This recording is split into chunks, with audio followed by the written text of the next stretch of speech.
Aloha and welcome back to the Kupuna Connections TV series, brought to you by Kapi'olani Community College's Kupuna Education Center. I'm Colin Hayashida with the center, and each week we bring you a topic that is of relevance to our active retirees and our family caregivers. This week we have a very important topic having to do with dental care. We're calling this topic today, Healthy Mouth, Healthy You.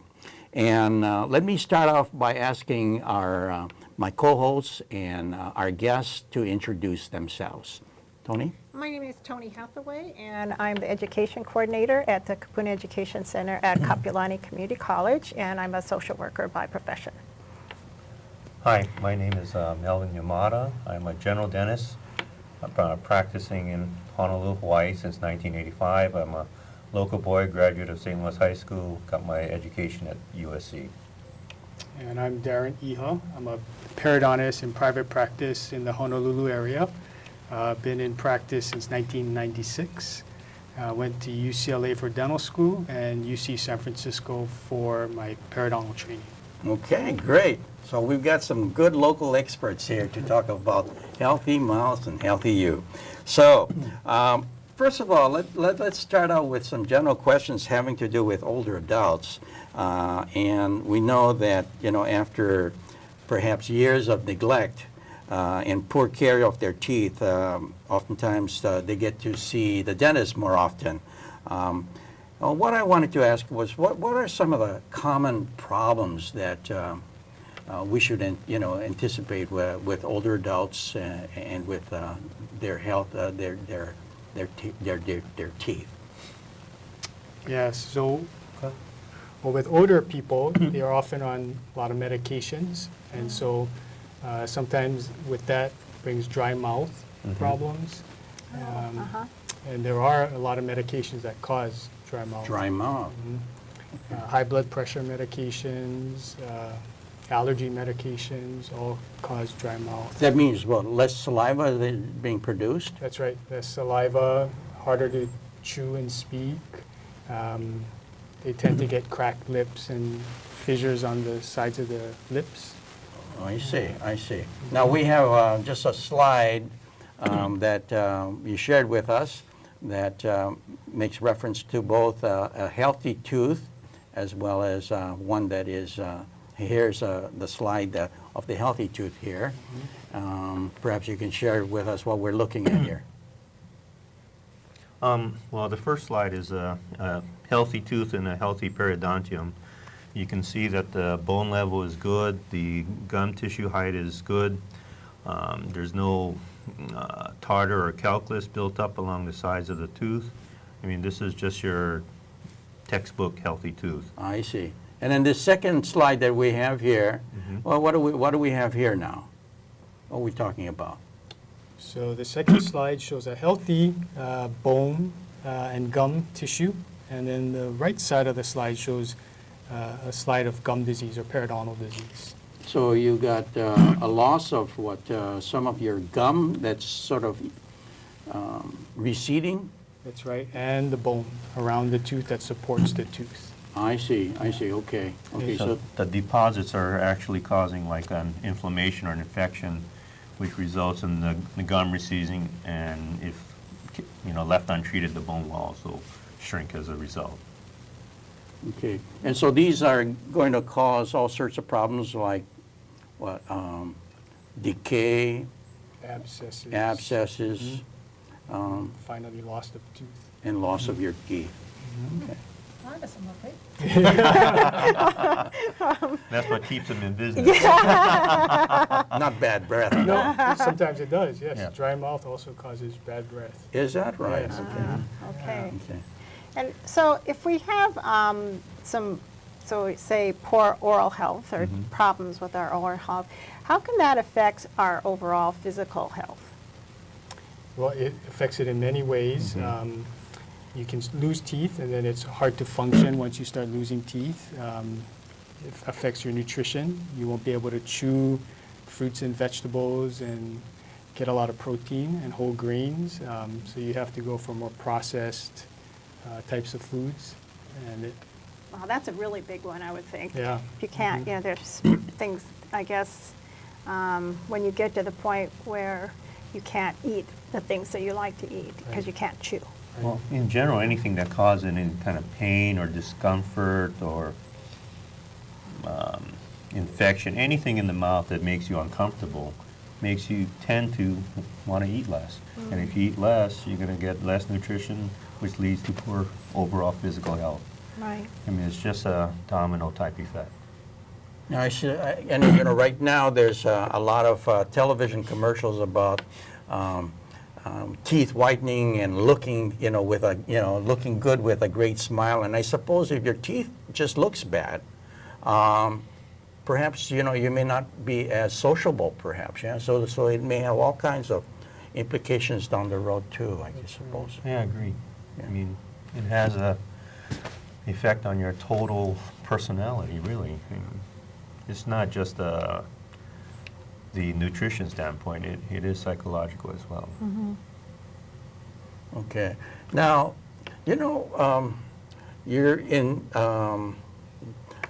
general dentistry, and you're in a different type of dentistry. And tell us about the various kinds of dentistry that practice in Hawaii, anyway. yeah, well, I'm a periodontist, and so I'm a dentist who specializes in gum disease, the prevention, diagnosis, and treatment of gum disease, as well as placement of dental implants. So that's what a periodontist is. And general dentistry, and then you got endodontics. There are a number of recognized specialties. Endodontics, like you just mentioned, is a specialty that deals with the roots and the pulp or the nerves within the roots. Commonly, like most common procedure that everyone thinks about is a root canal. So they're just basically doing root canals all day, or root surgeries, stuff of that nature. There are other specialties like orthodontics, which treat problems in the occlusion or the alignment of teeth, commonly referred to as wearing braces. There are pedodontists. Pedodontists are dentists who specialize in the treatment of children and their maladies, dental maladies. There are oral surgeons that take care of, commonly, most people go to see the oral surgeon for extraction of wisdom teeth, but they do a lot more. They do jaw fractures, they maxillofacial surgery, and they also place dental implants like Dr. Iha does, like periodontists do. How about, is there something called preventive dentistry? That kind? There's not a recognized specialty for that, but I guess the first line of defense would be the general dentist. And you know, if it's beyond his scope or further down the line, then you'd see a periodontist like Dr. Iha. How about restorative? Is that the same thing as some of these others that you made Yeah, reference there's to? a prosthodontist. Oh, I forgot about Who's that. a- Well, what's that? It's like a general dentist, but they go to extra years of school to learn more about more difficult cases, Such as? full mouth rehabilitation with difficulty with bite issues. And Yeah, they not only treat technically difficult cases, but they treat behaviorally difficult patients or medically compromised patients. They just are kind of like the last line. They treat more difficult cases. Like psychiatric patients? They sure. yeah. General dentists can treat, say, Yeah, they psychiatric can, patients but too, yeah, they do have the additional training in an actual residency program, so they're well equipped to take Now, care of that. we are Kupuna Connections, and so we're viewed by many older adults and adult children who are caring for older adults. Now, they might be wondering, is there something called geriatric dentistry? Is there anything like that here? There isn't. There is not. Yeah, it's not a recognized specialty, but So it's not really necessary, would you say, or how, or? It is encompassed with the general dentistry as well as periodontics. We see a lot of older patients in periodontics because the CDC, the prevalence of gum disease in older adults, American adults, 50% have some form of gum disease. I So, yeah, we see a lot of, as periodontists, see a lot of older patients. A lot of elders are on limited incomes, and so being able to afford dental care is an issue. Do you have any suggestions about that?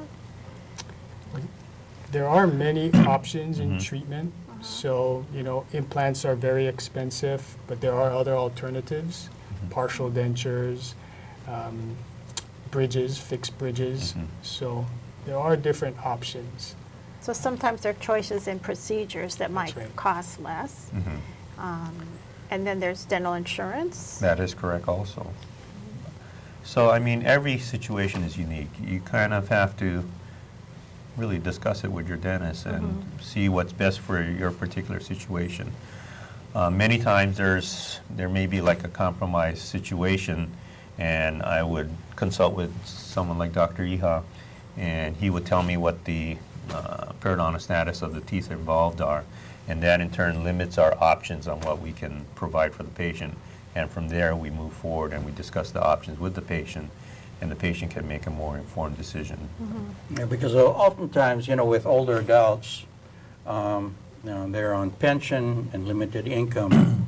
I was rather surprised when I looked at the average income for retirees, and many of them just on Social Security alone, average income for the year may be around $17,000 a year, which is practically nothing, as far, you either you pay for rent or medicine or food, that's about it, and there's very little wiggle room. So there's always that question as to how to, what kind of options are, available for that population, And things don't have to be done all at once. It can be done in stages. That's a good point. So, you can address the most pressing issue first. If there's an abscess or where it needs a root canal, to give them areas to function properly.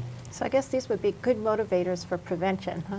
Exactly, Right. yes. Yeah. It's So always let's- better. It's always, I mean, like in life, it's always better to nip things in the bud, right? Absolutely, yeah. So let's talk about prevention then. If we look at older adults, what can we talk about as far as, some preventive measures? And we've got some I guess, suggestions that you might have with regards to what can people do, I guess, regardless of age, actually, to make certain that they've got good oral health. Well, brushing and flossing are the first two. They're Yeah. very important. Electric toothbrushes we recommend for everyone. Is that right? Yeah, it makes a big difference compared to a manual toothbrush. We used to just recommend it to older people for dexterity or arthritic problems, Yeah. But now everyone. It makes that I much. use an electric toothbrush. I made the switch several years ago. Yeah, I see a big difference. So how is it better? It tends to take off a lot more plaque that people Okay. tend to miss, takes off a lot of the staining. I think it's just more forgiving. I mean, some people will just do it, and they may not be doing exactly right. And then when you use the electric toothbrush, it actually has the movement built into it.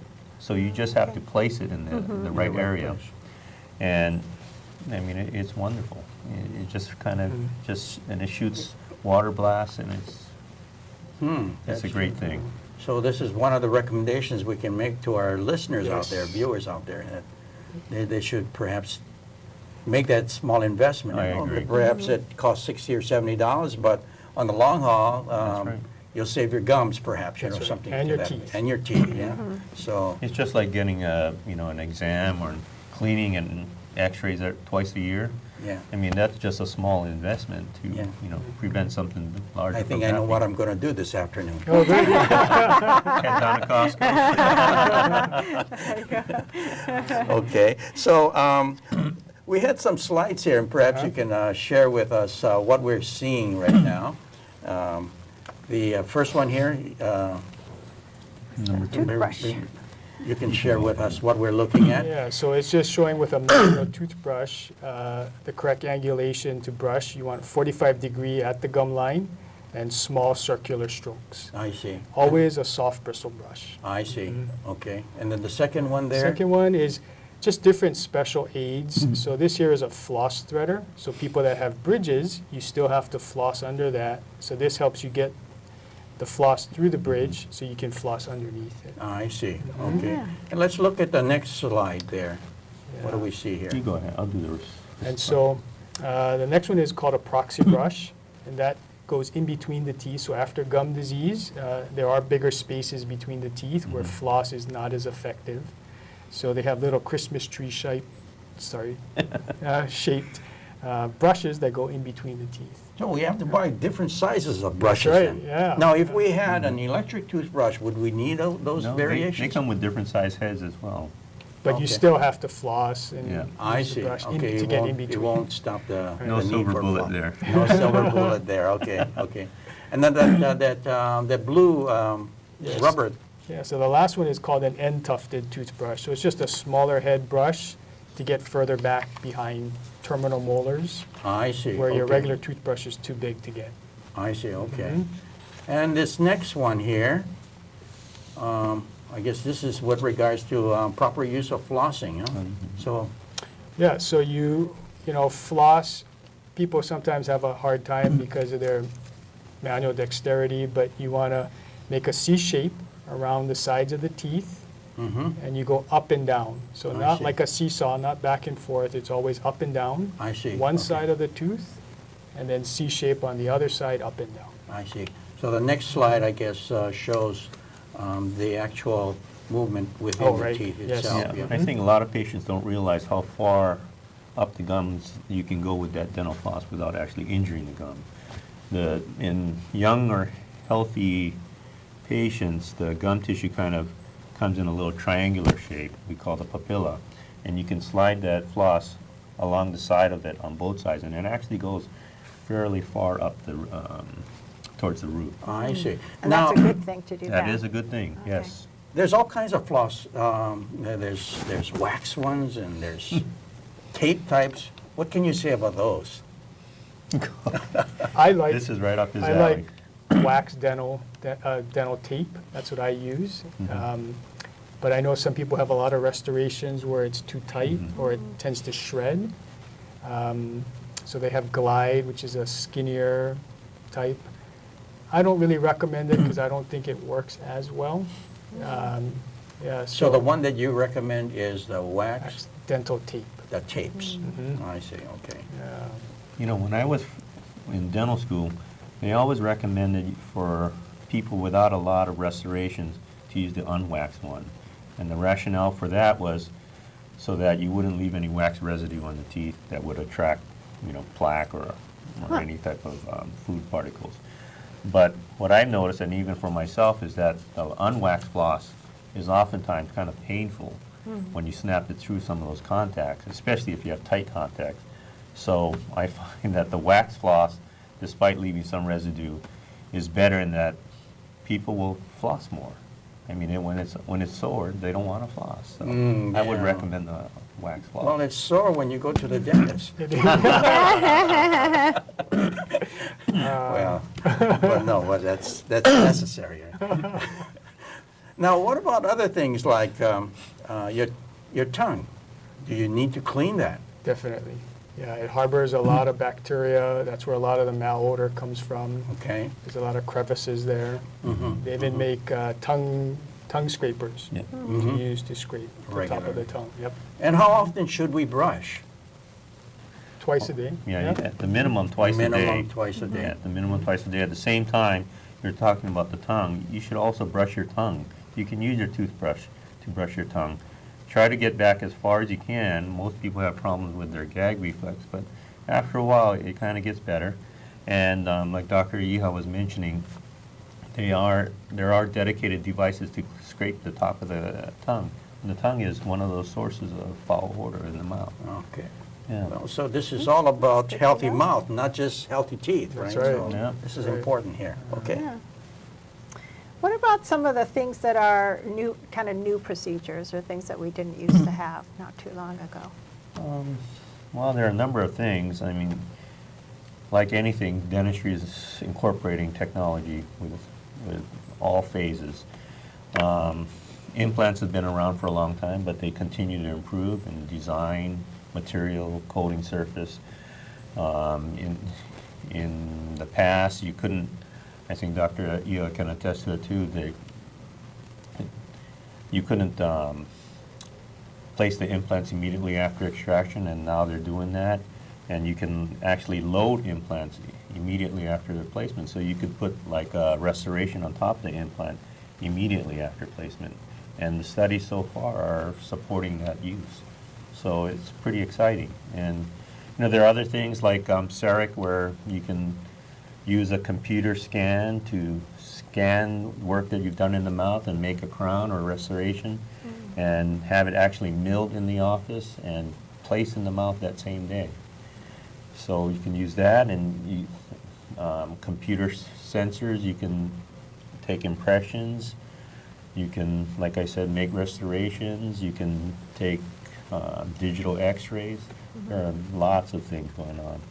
I think even with periodontics, there's more use of lasers going on as well. Lasers? Lasers, yeah. Now, how do you use lasers? So it's used in adjunct with non-surgical therapy, scaling and root planing, where we clean off the calculus under the gum line With the laser with the beam? laser, and that helps some of the inflammation and healing. Wow. Well, we had a couple of slides here that were with reference to these equipment. So I guess this one here, you want to explain what we're seeing here?